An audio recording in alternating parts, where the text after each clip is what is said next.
Welcome back, BTH fans. We're here for another episode. My guy Marshawn is out tonight. He's got a wedding this weekend for his brother out in California. So shouts out to Andre. Congratulations to my man. Y'all have seen Andre before. He's been on the show or two last draft season. Wish him and his now beautiful bride nothing but the best. Hope they enjoy their family time and the wedding ceremony and everything they've got going on out there in California. But we're not going to miss a beat in an action-packed show. We've got a lot of headlines from college football, and also news is dropping. Something out in Cleveland, I hear. But there was also a tie in the NFL last week that we got to talk about. We're going to talk about that. And also, man, just let me go through the rundown. Can I go through the rundown? Let me go through. Number one, we got field storming in college football. Should the NCAA step in? Should they be doing more? What did we learn about Alabama and Georgia? Cowboys versus Packers. Is Micah Parsons' trade to the Packers a settled deal now? Or is there still more that we can say about that trade, considering he went to the Packers? Still a tie, 40-40. The Packers apparently still can't play defense with Micah Parsons. We'll talk about it. We'll chop it up. Dolphins and Giants. They won the battle, but they lost the war. Feel really bad for them with Neighbors and my guy, Tyreek Hill. Had him on a fantasy team. Damn shame. Then the Chiefs. They absolutely demolished the Baltimore Ravens. Lamar Jackson's doubtful for this coming week. Are the Chiefs back to being relevant and competing for Super Bowls? Will they make it back to one this year? And of course, it wouldn't be a BTH podcast without DT's Hittas for the week. We got to go over those. So again, sit back, relax. Let me chop it up with y'all for a little bit. Might be a little bit of an abbreviated show considering our guy is out. But we still going to have a good time and talk ball on the BTH podcast. If y'all want to play football like that, that's fine. That's cool. But y'all can just go and get what Cam Newton had. You can go get you some. You don't need an AJ Brown to play this style offense. You can go get you a Ted Ginn. You can go get you a Kelvin Benjamin. Shit. You don't need Devonta Smith and AJ Brown to run this offense on this very show. On this very show. What did I say? I said this is the type of game that the Dallas Cowboys win when everybody in the world is counting them out. This is the style game that the Dallas Cowboys win. They won't win nothing else all year. This is the type of game they win. Jerry Jones was quoted as saying, they've got Micah, we got what we got, and we still tied. Micah Parsons, great player. I can get 6 players for 1 player. He said all of that. That's cool. That's great. Your defense can get cooked, even with Micah Parsons on it. So, with that being said, Micah Parsons, is he worth the contract that he got? Expectations for number 9 Texas going to Gainesville and playing the Florida Gators and DJ Lack. Flat out, I expect Texas to win. But what's more important is how that win looks. And Florida's down this year, even compared to what the expectations were. That's a fact. But at the same time, I'm also concerned about Arch Manning playing in another road environment, but also him playing against a very solid, for the most part, Florida defense.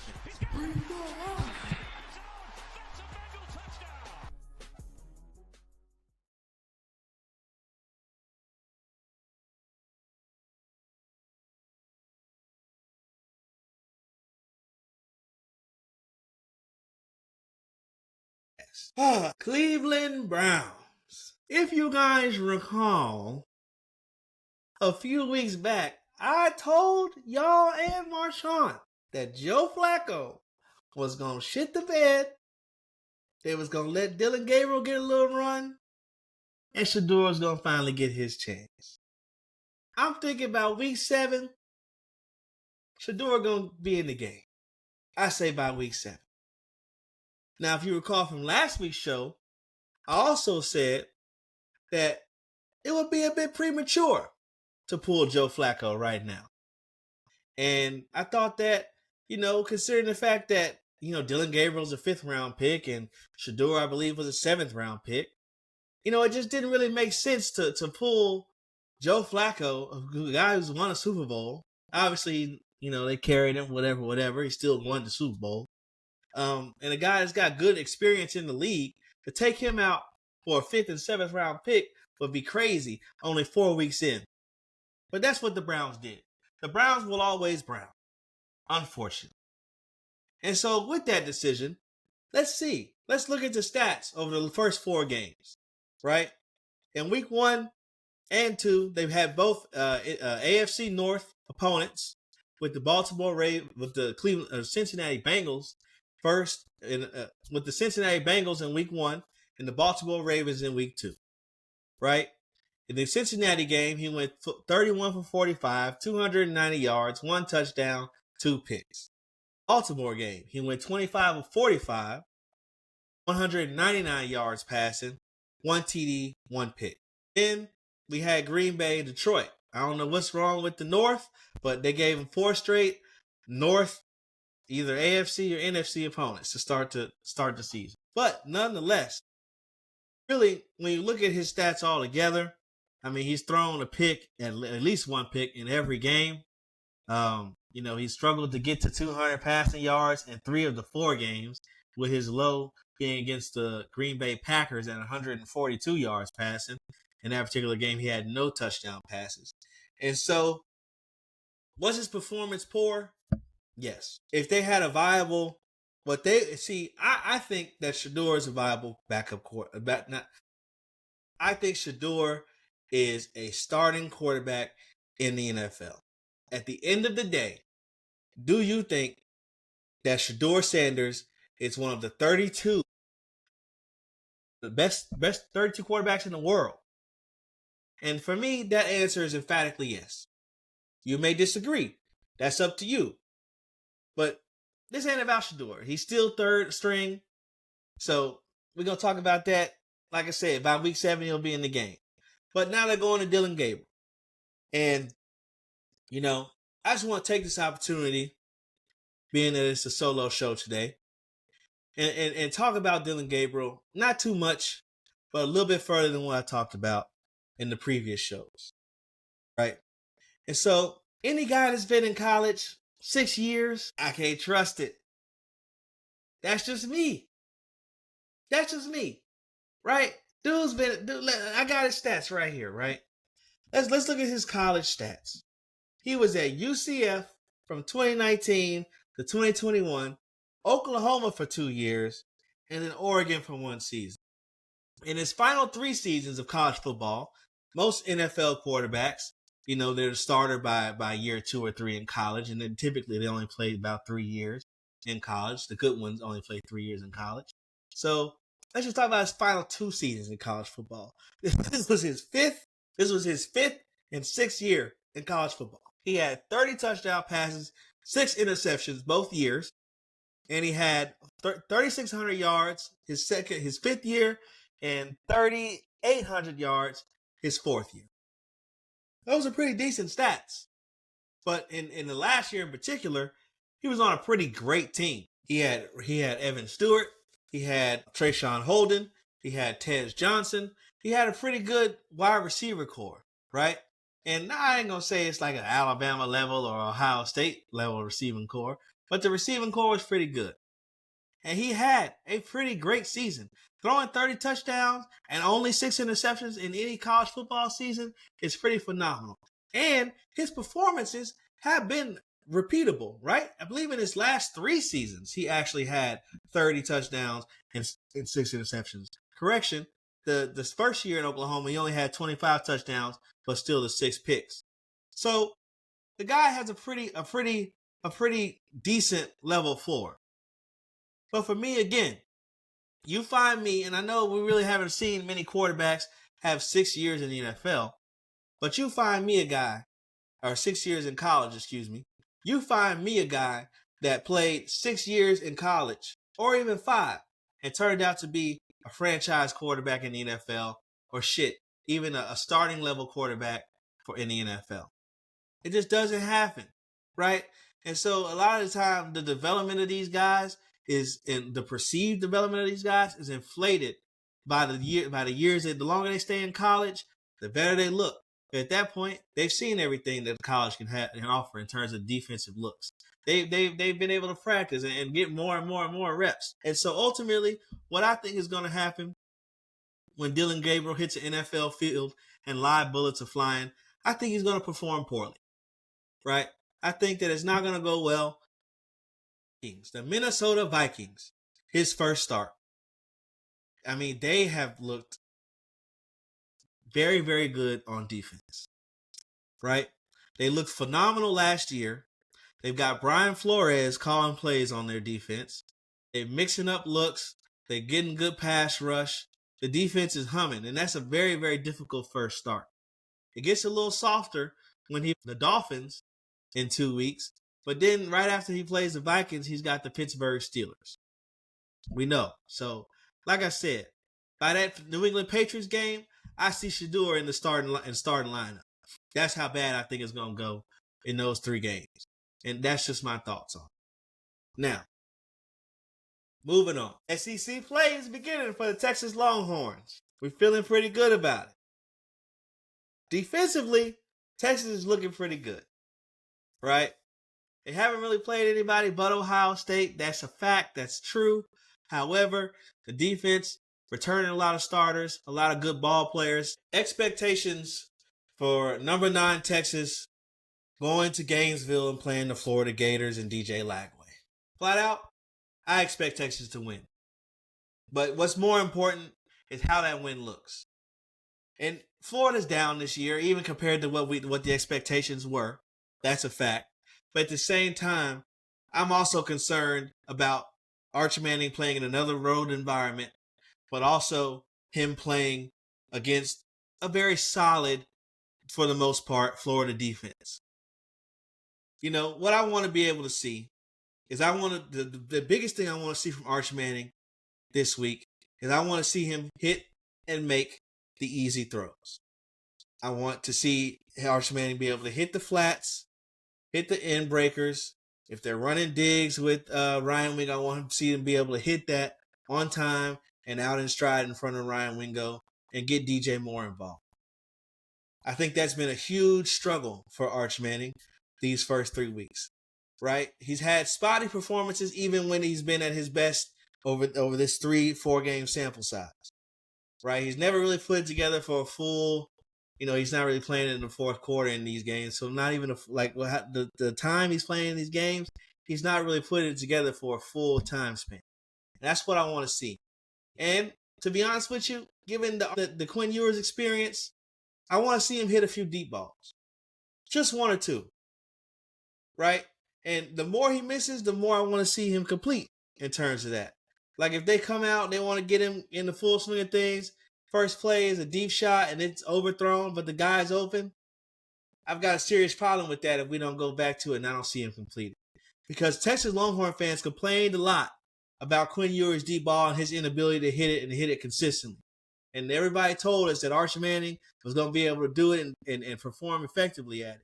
And, he does have what seems to be a more live arm in terms of his deep ball specifically. But at the same time, we haven't seen him complete enough of them compared to what they told us and what people complained about with Quinn Ewers. So as Texas Longhorn fans, we really, really need to see Arch Manning hit that deep ball and be able to hit it with confidence, right? That's one thing I want to see. Now, in terms of the game overall, this could be the matchup between the 2 number 1 picks or the competing number 1 picks for the 2028 NFL draft. Yes, DJ Lagway is coming off a performance where he threw, 5 or 6 picks in one game. That's true, but it's his first year. And it's also Arch's first year starting. So we're going to give both guys grace. And it's early in the season as well. So these guys can really get in the swing of things. And by next year, starting to hold, like that being their second year, they could really be humming to where they are considered number 1 overall picks. But this film, with them both on the same field, could go a long way in determining the perception of them as NFL prospects. So I'm excited to see that. And those are my thoughts for the Texas versus Florida game played in Gainesville this weekend. Oh, Hi, I didn't see you there. A.J. Brown. Let's talk about it. This is an interesting one to me. I'm a Cowboys fan. There's nothing to hide about that. At the same time, though, I can be fair and I can be honest with you. Jalen Hurts is a winner and a good leader. And those are his two most effective attributes. Is he a great passer of the football? I would say no. Can he spray it well? Does he have the arm strength? Yeah, he's got the arm strength. Do y'all think that A.J. Brown is warranted for how he feels? Because me, absolutely. Man, they gotta get A.J. Brown. They gotta get A.J. Brown and Devonta Smith the ball. And they've got to start doing that now, immediately and consistently. Right? These guys, the two of them, they're underperforming. Devonta Smith's a former Heisman Trophy winner. Like, A.J. Brown, I mean, is physical specimen. You see what I'm saying? And so for Jalen Hurts to have these supremely talented wide receivers and be struggling to get them the football, that's an indictment on Nick Sirianni and Jalen Hurts. And so what I want to see is I want to see AJ Brown. You gotta start getting him the football with intention, Philadelphia Eagles. You got to, because at the end of the day, to re-up the man, you're gonna sit there and say, oh well, he don't have the stats of a elite top 5 receiver, so we can't justify paying him top 5 money anymore. But bro, you're not giving him no reps. You're not giving him no targets. So what we saying here? Like this my thing, right? And I was thinking about this. When AJ Brown wanted out of Tennessee, or Tennessee didn't want to pay him, he said, "Oh, my best friend played for the Eagles. He's a quarterback over there. I want to get traded over there."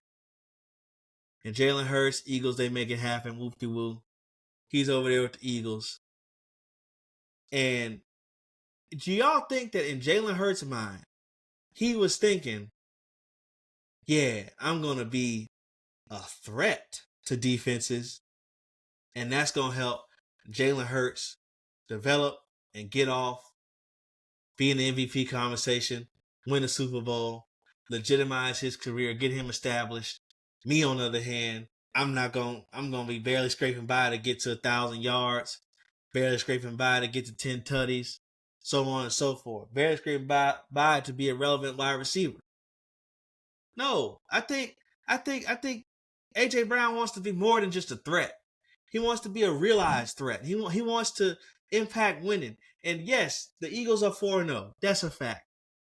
But at the same time, how that 4-0 look though? Like the way that Cowboys game was going, y'all wasn't gonna be able to go score for score with them. Even against the Cowboys' sorry defense, y'all wasn't gonna be able to score for score with them.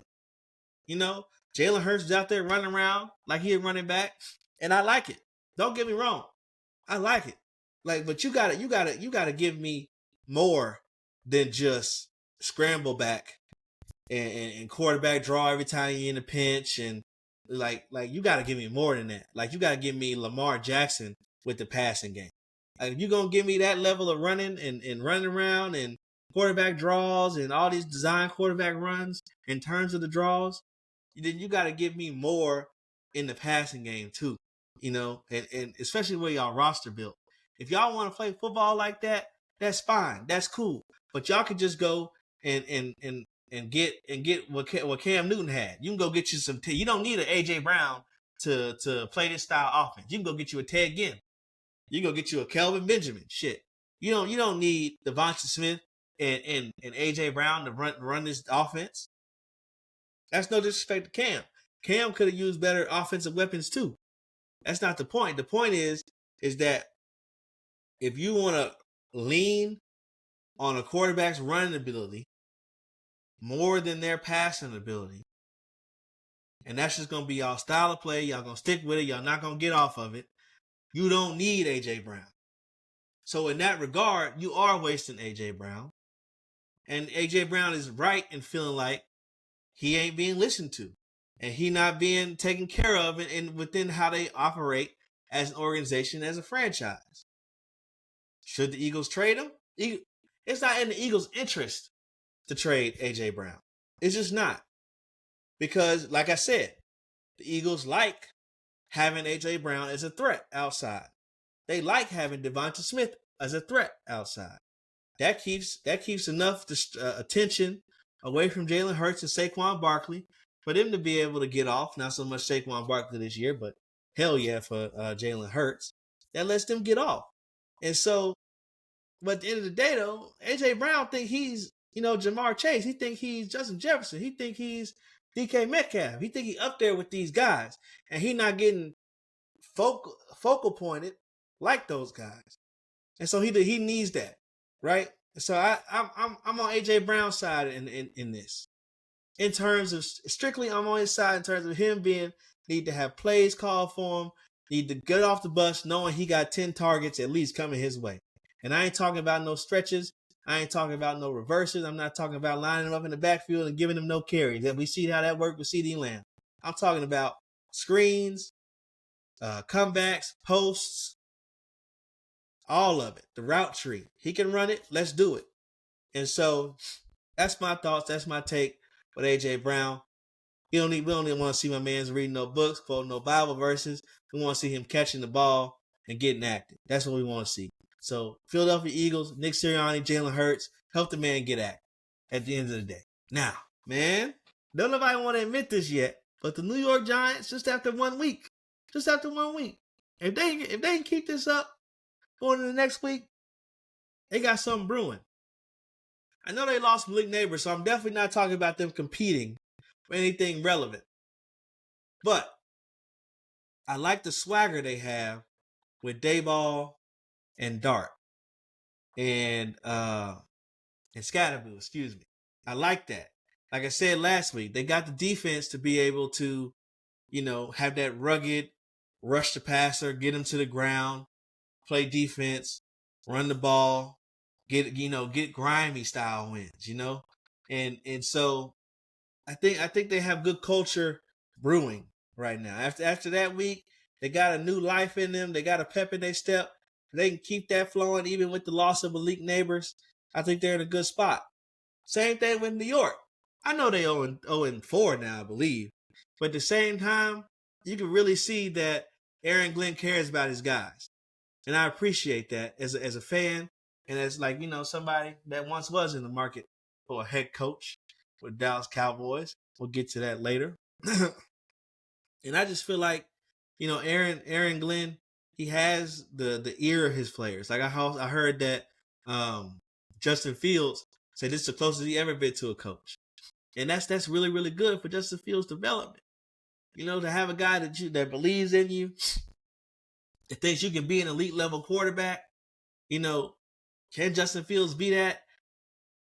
The jury's still out on whether or not Justin Fields can be a top 10 NFL quarterback. I think most people say that's a settled agreement. But did you see the runs he was making? Like those are like your upper echelon guys, your Josh Allens, your Lamar Jacksons. Those are runs that they make, right? And so I think Justin Fields with the right development, the right time at the position can really, really become something worth having in a franchise quarterback. I still believe that. But also, man, the defense is pretty good. You want to get Sauce Gardner away from all the holding and the pass interference. You got to tamp that down a little bit. But outside of that, man, I think that the New York teams should just press pause on their readiness to burn everything down. Just press pause. Give it 2 or 3 weeks. Because right now, you got something brewing. You're cooking with a little grease right now, New York. Football may almost be back. Give it 2 weeks. Now, Test. field storming in college football. This past Friday night at Scott Stadium following Virginia's shocking 46-38 win over number 8 Florida State. Immediately, as the pass was intercepted in the corner of the end zone, Virginia fans literally waiting on the end line just outside the perimeter of the field, already on the sidelines and in the back of the end zone, but just outside the end zone. As before the guy even hit the ground with the pass intercepted, Virginia fans are swarming the field. They overtake Squirrel White, the Florida State wide receiver. Didn't even give him a chance to stand up and walk off the field. Just swarmed over him. Could have got the man trampled. So much going on that they actually also ran over Virginia players. Some guys even gave the double birds to Mike Norvell. And so the question is coming up more now than ever, right? Every time a top 25, to be fair to colleges and student bodies everywhere, every time a top 10 team gets beat on the road, a field storming happens. And so this is starting to put everybody involved in danger, right? I mean, the possibilities of negative outcomes are endless. The players could get hurt. A student could get hurt, or a fan. Everybody's not a student. But a fan or a student could get hurt just jumping from the stands down to the field. Some of those distances from stands to field are far in terms of impacts on knees and lower extremities. Once they start running, like in this case, somebody could seriously get hurt by getting trampled by all those people running in mass. It only takes one person to fall to cause a mass accident, cause a mass trampling. And what's it going to take for there to at least be some more regulation put in place for this? Does somebody have to get hurt first? You know, they have this thing in college and in the NFL and in most sports where they don't really allow reporters and the media to talk to the losing team for a good 10 to 15 minutes following a loss. And that's to kind of let the losing side kind of calm down and not come into the interview frustrated, aggravated, and irate. Sometimes they still do. But they are given that time. And so, you know, as these fans are rushing onto the field, flipping Mike Norvell to double bird, or flipping that to Castellanos, the quarterback of Florida State, for example, what's to stop those guys from getting in a shouting match with these fans, or putting hands on these fans, or those fans putting hands on them, right? Like for the full-out assault situation going on. What's to stop them from doing that? Like, there's no security around them at that point in time. Maybe so for Mike Norvell, but not for every Florida State player, every visiting player from the losing team. There is not enough security around these players as individuals. And so all it takes is for one altercation to start, and then you have a mass brawl. And these are all these different negative outcomes: injuries to players, injuries to fans, injuries to coaches. The whole situation has become untenable, and it's not sustainable to continue to allow this to happen and not think that one of these negative outcomes is going to come to fruition and is going to be realized. And so, to be honest, right, from watching the game at home, it is cool and it's awesome to see a field storming occur, right? Like, as the number 2 team in the nation falls, or when Vanderbilt beat Alabama, that was awesome to see. That was pretty cool to see from home.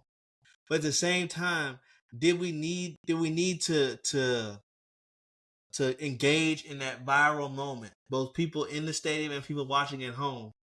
To how much value did it add to the appreciation of the upset?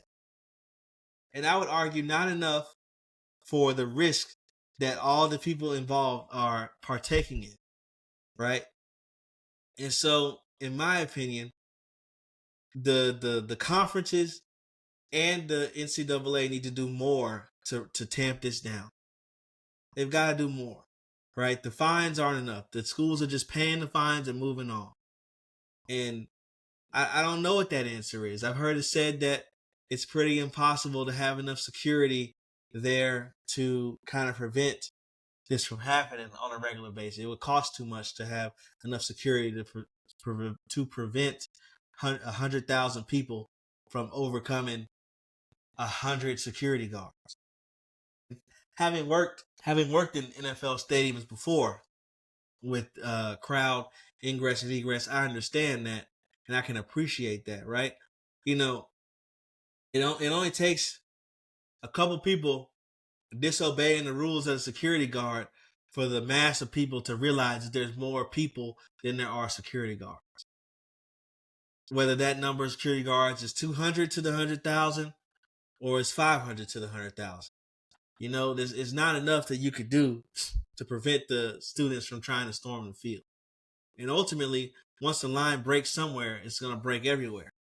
You know, that's what we've learned and everything. So I don't have the answer. I really don't.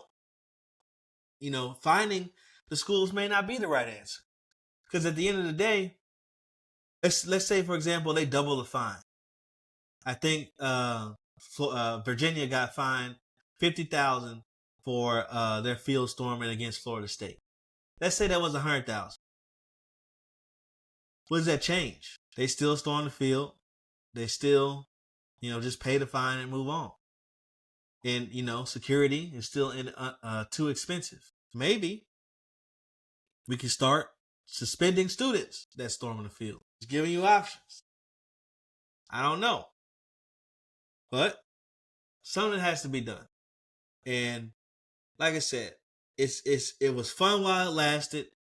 It was great to see in college football culture. It still is great to see some of the best moments over the last 2 or 3 years in college football involve a field storming in terms of what happened in the atmosphere of the game and the overall feeling that game and that memory gave you. A field storming was involved. And so we need to kind of tamp it down before it becomes too much ingrained in college football culture. And like I said, don't got the answers as to what needs to be done, but I definitely want to make it known that we're on the side of kind of trying to rein this in. And we don't need to do that to have a good game and have a game that we're excited about. We're excited our team won. We don't need to do that. We don't see that in the NFL. We don't really see that in high school. We don't really need to see it in college. And those are our thoughts on it. Now, for your feature presentation. My Dallas Cowboys. I'm not even going to say that. Week 4, everybody in the world said the Dallas Cowboys were going to lose big to the Green Bay Packers. That's what everybody was telling us. And on this very show, what did I say? I said, this is the type of game that the Dallas Cowboys win when everybody in the world is counting them out. This is the style game that the Dallas Cowboys win. They won't win nothing else all year, but this is the type of game they win. And what happens? Everybody said Michael Parsons was going to get more than 2 sacks. Marshawn said Rashawn Gary and Michael Parsons were going to combine for 2.5 sacks. What happened? That did not occur. And don't get me wrong. Don't get nothing twisted. The Dallas Cowboys, Tyler Guyton, Thomas, I think they had Terrence Steele out there for a little while. Nobody could block Micah Parsons. But at the same time, Micah Parsons got one little weak-ass sack at the end of the game that wasn't even really a sack, but we're going to call it a sack for technicalities purposes. That's what we're going to do. But why is that, though? I've been telling y'all that Micah Parsons, phenomenal player, great player. I hate the Dallas Cowboys traded him. I would not have traded him. If I was going to trade him, I would have got more for him. He struggles to get sack production in copious amounts, the levels that you need to be the defensive player of the year, to be Myles Garrett, to be TJ Watt. He struggles to get that 13 plus, 14 plus sacks in a year. He is beating and defeating blocks almost every single play, but he still struggles to make it home. And most of it is not his fault, right? If you look at that game, Daxter's getting rid of it right before he gets there. Almost like he's looking at what's going on in the secondary and what's going on with Parsons every single play. And more so with Parsons. And the moment he sees Parsons clear the block, ball out, ball out, ball out. Every single play. Every single play. Like, I think the first snap from scrimmage for Dallas Cowboys, Michael Parsons almost got a sack. But what Dak do? Ball out. And so that's what other teams have done. Like, while Michael Parsons was a Cowboy, I can think of the Rams when we played the Rams in the playoffs. Packers when we played the Packers in the playoffs. They did a lot of scheming him out of the game. But also the quarterbacks were looking for him, targeting him in terms of, once he gets free, you got to get the ball out. And it works. He struggles to really, really get home like that. I don't know what it is about the way he rushes that's ineffective in that regard, but you're just going to struggle to get more than 14 out of him. He's going to get you a lot of pressures. But he's not going to get home as much as people think he does. He's just not that. He's not the finishing player that you would like. The stats bear that out. So, in terms of the trade, though, Jerry Jones was quoted as saying, "They've got Micah, we got what we got, and we still tied." We've been kind of keeping track of wins for Micah and wins for Jerry over the season in the Cowboys. And to be honest, this week's a win for Jerry. That was a win for Jerry. I mean, you can't argue with that. Jerry never said this outright. He said, Michael Parsons, great player. I can get 6 players for 1 player. He said all of that. That's cool. That's great. But from my perspective, I was on the camp like, hey, like, ain't no way, your defense is going to be better without Michael Parsons. And Michael Parsons made the Packers an elite defense. But your offense, without CeeDee Lamb, put 40 on that allegedly elite defense with Michael Parsons. And so what that tells us is that your defense can get cooked even with Michael Parsons on it. So with that being said, Michael Parsons is not the make or break player to any defense. And so from that perspective, if he's not going to be the difference maker between an elite defense and a porous defense, then is he worth the contract that he got? I already told you he's struggling to really get the top tier, highest level sack production that all your elite top 2 or 3 guys, your Trey Hendricksons, your Myles Garrett, TJ Watts, Max Crosby. He's not going to get you that level of production. And so this week in the tie, it's not a settled issue for me. Jerry's got a win on this one for the books. Without Micah, they gave up 40. With Micah, the Packers gave up 40.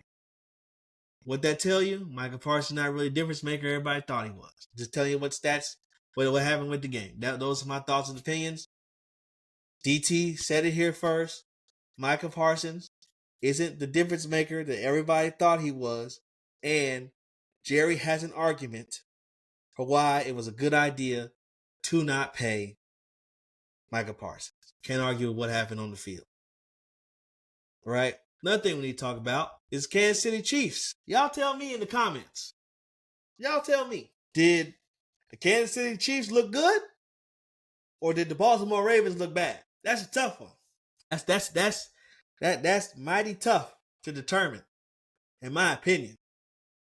Because, like I said, the Ravens been giving up 30 to everybody. That's not just a Patrick Mahomes and Xavier Worthy being back thing. The Ravens been giving it up to everybody. And they got a lot of injuries. We know. We got it, Baltimore Ravens fans. We got it. Harbaugh, y'all got injuries. But at the same time, man, this is the NFL. And no Super Bowl has ever been won with the same 53 men from week 1 to Super Bowl week. Never been done. Okay? And so, nonetheless, what's the difference between the Ravens and the 49ers right now? And hell, the 49ers look, I mean, they got a winning record. 49ers look better than the Ravens. And I hate to say it, man, because week 1, man, when they was up on Josh Allen, man, they looked like they was in mid-season form. And now look how far we've come. The Ravens were in mid-season form week 1 against Josh Allen before the fourth quarter started. And then we here to where Lamar Jackson is doubtful. Everybody's hurt. Matter BK. Just everybody. Everybody's not playing. Right? And I don't know how they overcome this. I really don't. Because the thing that's going to save them is that they're in a weak division. You know, I'm not believing in the Steelers still. I believe in Mike Tomlin, but I don't believe in Aaron Rodgers. And I don't believe in the connection of DK Metcalf and Aaron Rodgers. I got to continue to see it. Both of them are a little bit difficult personalities. So they got to show me for longevity-wise. They got to show me what they're working with. And I like the return that I've seen thus far. Aaron Rodgers he's got that quick release still. He could hit DK Metcalf in those windows as he's taking off, and they've scored a couple long touchdowns doing that. At the same time, man, I need to. I don't believe it. I won't believe it till Thanksgiving in this November. So 2-3 more games of it, I might have a different tune. But I still don't believe in the Steelers. Nothing to believe in with the Bengals. And oh my God, Cleveland Browns, we already hit it. And so the Ravens, man, they could still probably make the playoffs. But is their goal to make the playoffs, or is their goal to win a Super Bowl, or even to just beat Patrick Mahomes in the playoffs and beat Josh Allen in the playoffs? You know, and so they don't look like they're capable of doing that. And back on the Chiefs, I liked the performance. The Chiefs defense did what they always gonna do. They show up every Sunday. But I liked what the Kansas City offense was able to do. Shameless plug, have Xavier Worthy on my fantasy team. I'm glad to have him back. Texas Longhorns, hook him. He looks good. The offense looks better with him in the lineup. And Smith also, I think he needs a little bit more of the running back share. Right? Between Pacheco and Kareem Hunt, Smith needs a little bit more of the touches. I'm not saying he needs more than both, but you got to split those carries up a little bit more between the two of them. And so those are my thoughts. Now, for another feature presentation, BT's Hittas for the week and our picks. So, last week was a bit of a rough week. It didn't go our way. We've been hitting 3 out of 5 the first few weeks of the season. This week, we only hit 2 out of 5. Josh Allen, we have more 217.5 pass yards versus Saints. That was a miss. 1 rushing touchdown. That was a hit. Michael Penix Jr., we took him under for pass yards against the Commanders. He threw for like 313. That was a shocker. Baker Mayfield, more than 227. We hit that. No diddy. Then Jalen Hurts, man, that dude went out there, played wide back, running back, out there looking like, let's not get into it. The man had 62 rushing yards. Rough week at the office. Now, I've started to narrow my scope a little bit, kind of be more targeted in the approach for the daily fantasy picks this week. And so, number 1, we got A.J. Brown. The number is 62.5. They're playing the Denver Broncos, right? And, man, it's not the week to pass the ball profusely and get A.J. Brown his 150-yard day with 2 touchdowns. That's not happening against Denver. That's not happening. So, let's take the less on A.J. Brown at 62.5. Garrett Wilson. Last week, I text Marshawn off the show. I said, hey, yo, is Romeo Doubs, because he's a Packer fan. I said, is Romeo Doubs wide receiver 1 for y'all? He, responded with some bullshit. I don't remember what he said, but he was basically like, yeah, but not really. I was like, nah, bro, like, be for real. Is he number 1? Is he not? And then he, sent the screenshot of stats, said bro had like 3rd most targets on the team. So I was like, hell yeah. So I pick him up in fantasy. Long story short, bro has like a 27-point fantasy day. Guess who his opponent was? Dallas Cowboys with a non-defense playing at. So let me take Garrett Wilson, more talented receiver than Romeo Doubs, to get over that same 62.5 mark. Makes sense to me. Dallas Cowboys been giving it up to everybody. Don't really got no corner to speak of. The only really issue is Justin Fields getting in the football, but shit, everybody been able to get their players the ball against the Cowboys. Look at how they made Russell Wilson look. Then he was benched 2 weeks later. Just telling you what it is. Justin Fields, same game. Dallas Cowboys been bleeding heavy on defense. Let me take that 48.5 against the Dallas Cowboys. Rushing yards for Justin Fields.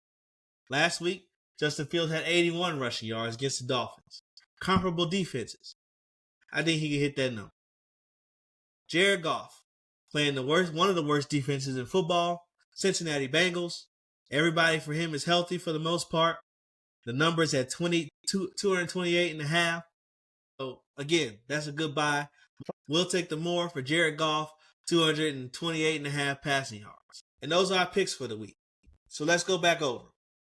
We got A.J. Brown, 62.5 passing yards. Under that. We got Garrett Wilson, 62.5, more than that. Justin Fields, 48.5 rushing, more than that. Jared Goff, 228.5 passing. We got the more. Lock those in. $20 can get you $200. Go with those picks. Now, we don't have Marshawn's picks in for the week. So, we're just going to go over my picks. I'm going to get Marshawn's picks for the week off air, and then we'll rehash the picks kind of when we come back for the next show. So, let's pull this up. Excuse me. So, first game, Thursday Night Football. 49ers at Rams. Rams are a 6.5-point favorite. That's a 7-point spread. That's a bit wide for a division game, especially those two opponents. Even though the 49ers are pretty beat up, I don't see the 49ers losing by a full touchdown to the LA Rams. I just think they're gonna lose. I'm gonna take the Rams in this game. I don't think they lose by that margin. Nearly by that margin. And so I got the Rams in that game. Minnesota Vikings at Cleveland, only 3.5-point favorite. Let me also get the Minnesota Vikings in that one. 3.5, bro. They gonna cover that.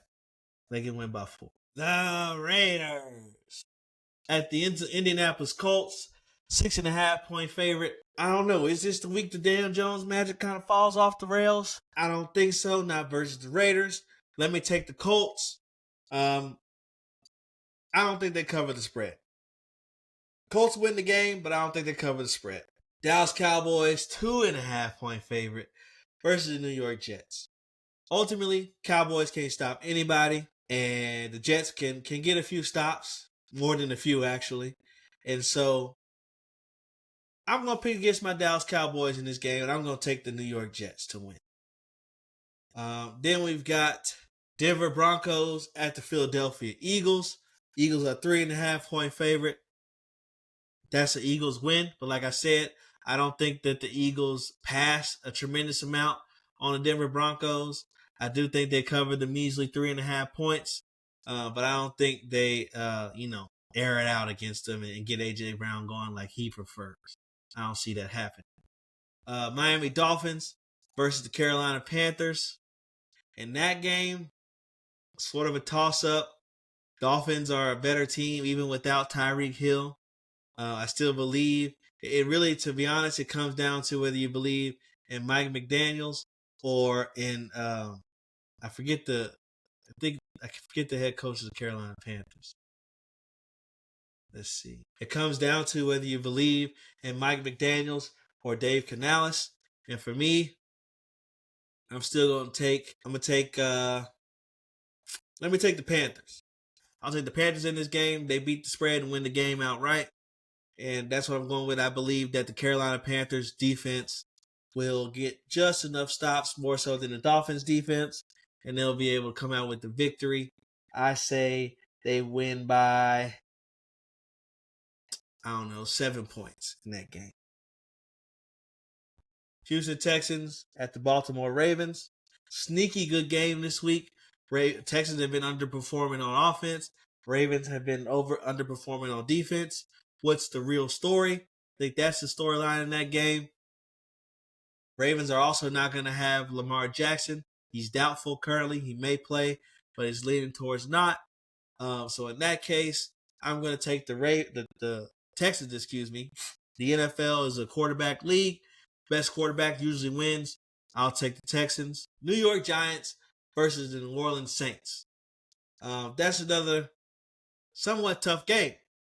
Giants are coming off a victory. They're first in the season. Spencer Rattler still hasn't won a game as an NFL starting quarterback. I don't think that comes this week. Giants get a little hot.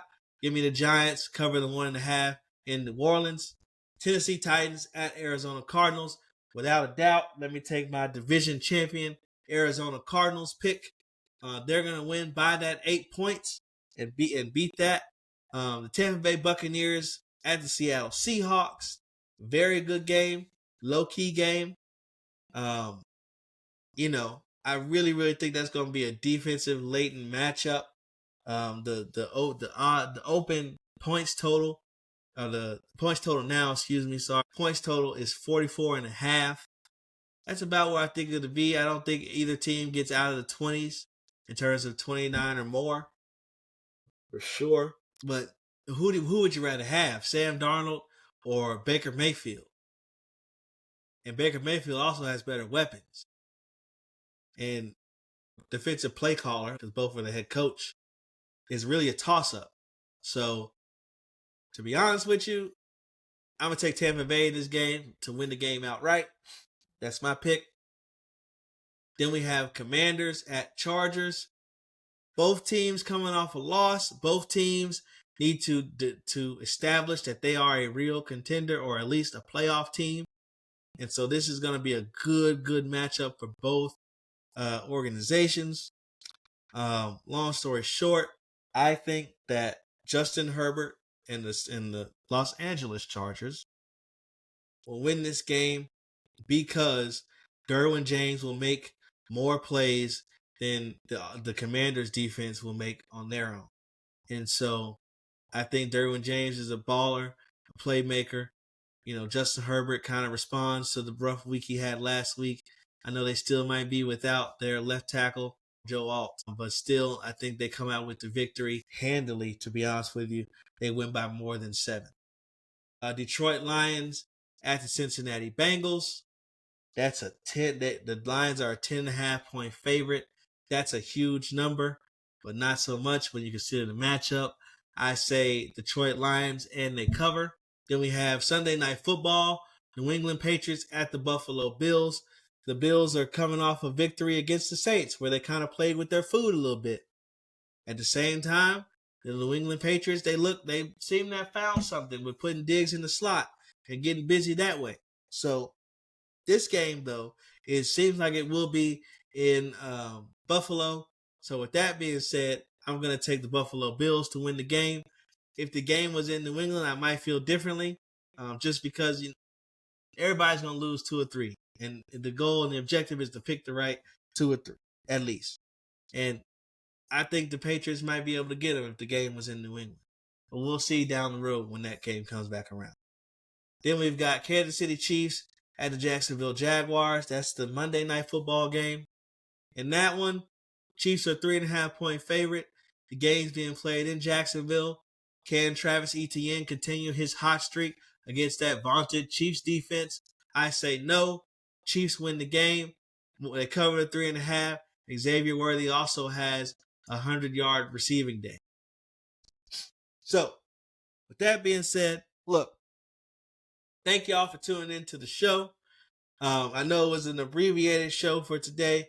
Our boy Marshawn is out at his brother's wedding out in California. Shouts out to them. Congratulations to his brother Andre. Like I said, friend of the show. He's been on the show in draft season last year, or 2 years ago, excuse me.